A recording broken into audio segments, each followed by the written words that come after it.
Hi, I'm here now in the beautiful city of Bacolod, Negros Occidental Province, Philippines, with the very beautiful young lady, Miss Darlene Go of Bacolod City.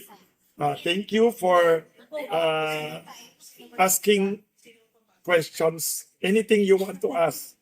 How are you, Darlene? Hi, Yes, he's my like I met him yes,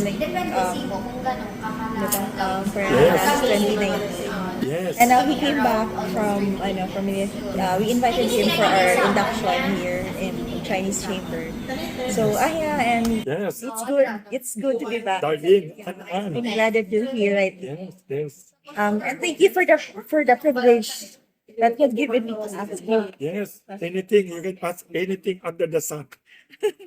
Okay, so okay, let's start off with Yes. what's your opinion about the 20% tax of the long-term deposits? Ah, very controversial topic nowadays, Darlene. I personally think that first of all, I want to say that Finance Secretary Ralph Hector, I personally admire him. He is a good official, smart guy, and very good for the country. But sorry, I disagree with the government policy of additional taxes on long-term investments and making it 20%.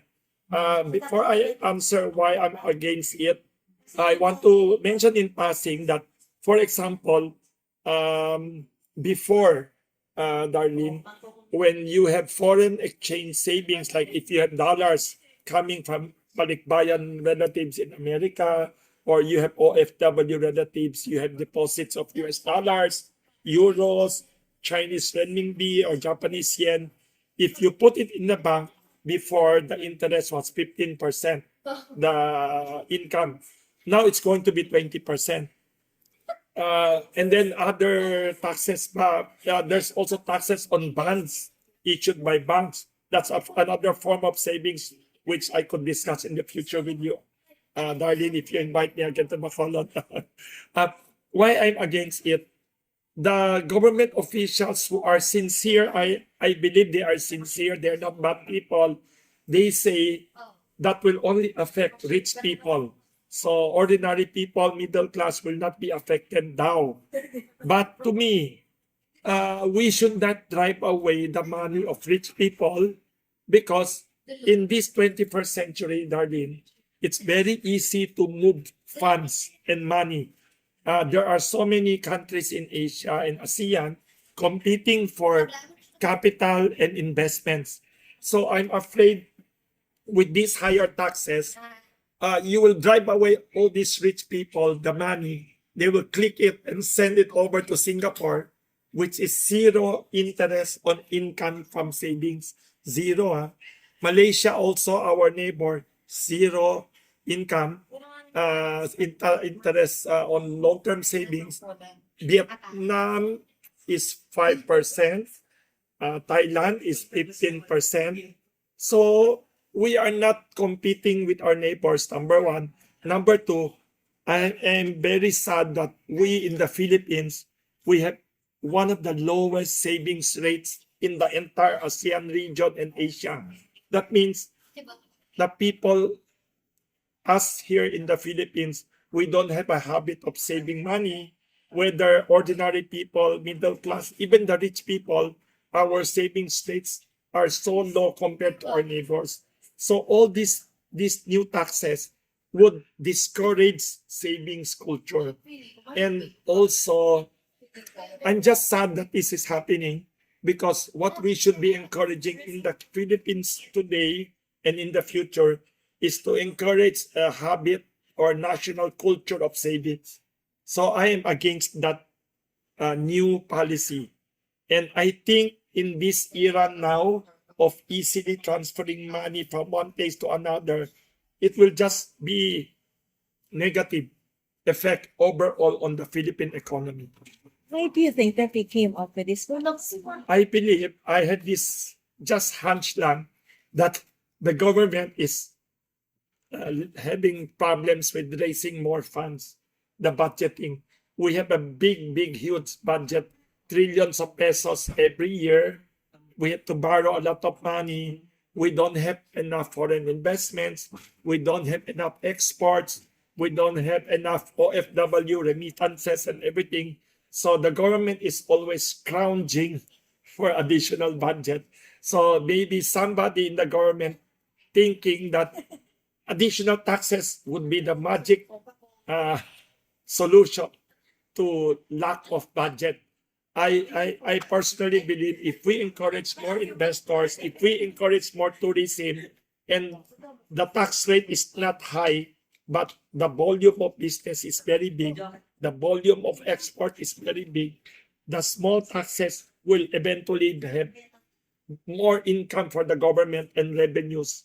So yun, I disagree respectfully that this is a wrong policy. I hope they will change it.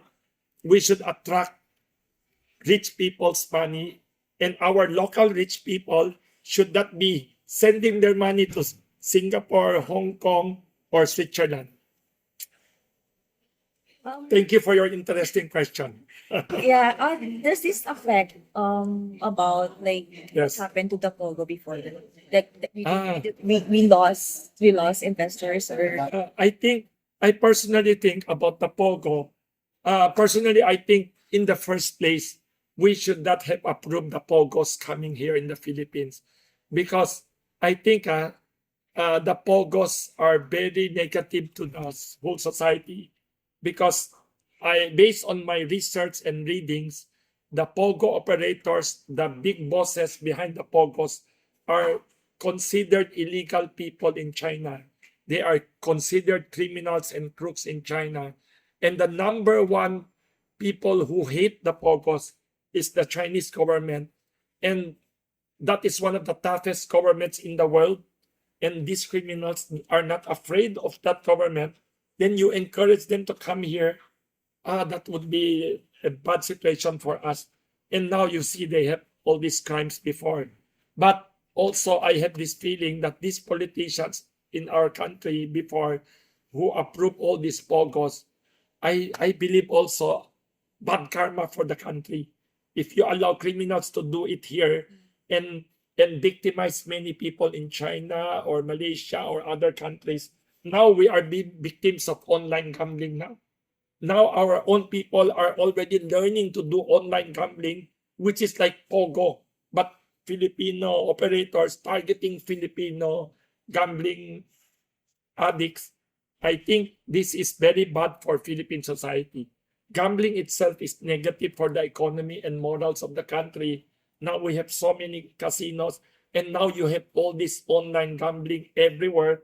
You have people who look like you, movie actresses, advertising online gambling. That's horrible, I think.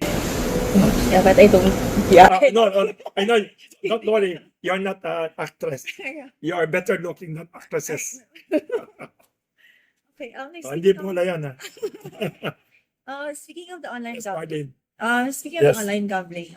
What about the issue about the ones who were like found Taal Lake? I mean, Very yeah, interesting. yeah. Alam mo, About that. I'm very fascinated with that topic. Uh-uh. It's like a bizarre topic. The sabungeros daw killed and then dumped into the Taal Lake. Taal Lake. Alam mo, that is like a script for a bizarre adventure suspense movie. Alam mo, I think scriptwriters in movies, fantasy, crime movies, thriller, could not think of a more fantastic script. I think our criminals and our politicians or police, they are very good in inventing these stories. I don't know the truth about this. I have this weird feeling na if it is not true, these sabongeros being killed and dumped into Taal, I just have this weird feeling that some powerful people, I'm not defending atong atong Anga.